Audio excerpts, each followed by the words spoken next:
Bonjour à tous, je suis Corinne, votre coach certifié spécialiste de la transition de vie professionnelle.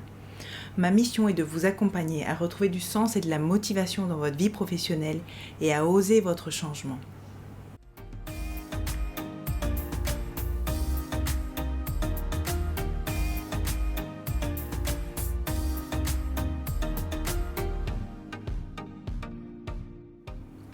Comment prendre du recul dans une situation difficile?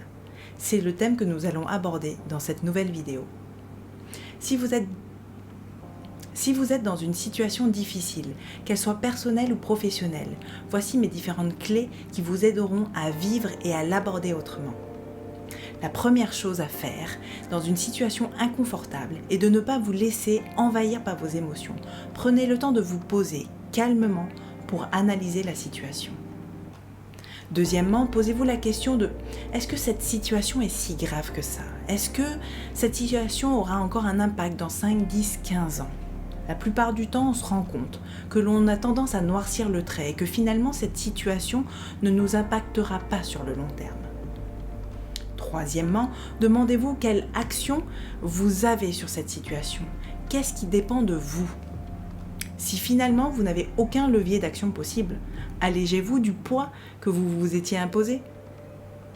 Dans un quatrième temps, à tête reposée, analysez vos émotions et plongez au fond de vous-même pour savoir quoi dans cette situation a déclenché cela.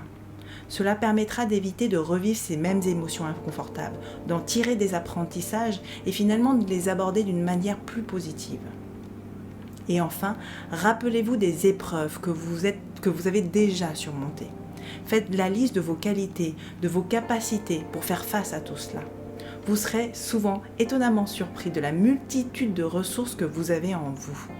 Mais si vous vous rendez compte que finalement cette situation pèse beaucoup trop pour vous, beaucoup trop et qu'elle aura encore des impacts et des conséquences dans les années à venir, il est peut-être temps de se poser les bonnes questions et de mettre finalement en œuvre des actions pour en sortir. La première chose à se poser est finalement quelle est la première petite chose, le premier petit pas que vous pouvez faire aujourd'hui pour sortir de cette situation.